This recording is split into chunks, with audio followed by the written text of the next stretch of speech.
안녕하세요. 오늘은 조금 특별한 이야기를 해보려고 합니다. 하지정맥류 진단을 받았는데도 아직 많이 불편하지 않은데 꼭 치료해야 하나 하고 계속 미뤄보신 분들 많으시죠?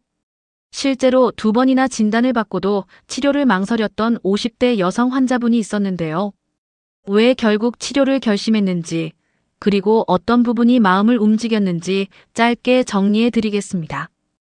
이 환자분의 마음은 아마 비슷했을 겁니다. 처음엔 당장 큰 불편이 없었고 수술까지 해야 하나 싶어 부담이 컸던 거죠.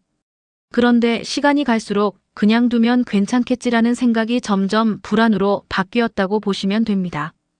특히 하지정맥류는 정맥 내 판막 기능 이상으로 혈액이 역류하면서 정맥이 확장되고 굽고 돌출되는 질환이라 단순히 겉모양만의 문제가 아니거든요. 여기서 중요한 게 바로 진단 방식입니다.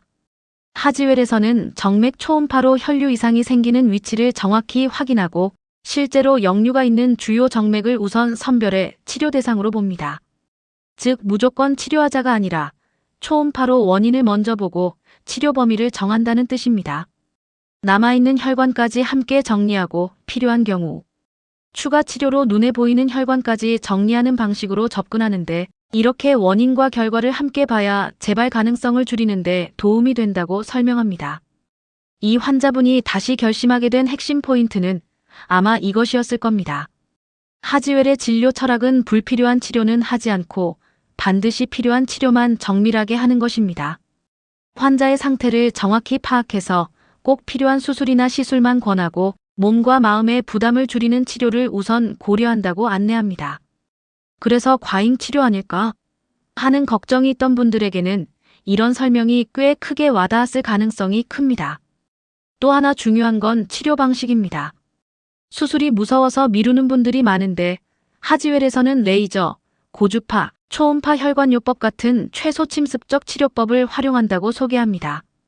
이런 방식은 통증과 회복 부담을 줄이고 빠르게 일상으로 복귀하도록 돕는 데 초점이 있습니다. 실제로 병원 소개에는 치료 후 바로 수술실에서 걸어 나올 수 있을 정도의 회복을 강조하고 있어서 회복 부담을 걱정하던 분들에게는 분명 장점으로 느껴졌을 부분입니다. 정리하면 이 50대 환자분이 치료를 결심한 이유는 단순히 이제 아프니까만이 아니었습니다. 초음파로 원인을 정확히 보고 꼭 필요한 치료만 권하고 회복 부담이 적은 방식을 설명해주니 믿음이 생긴 사례라고 볼 수 있습니다.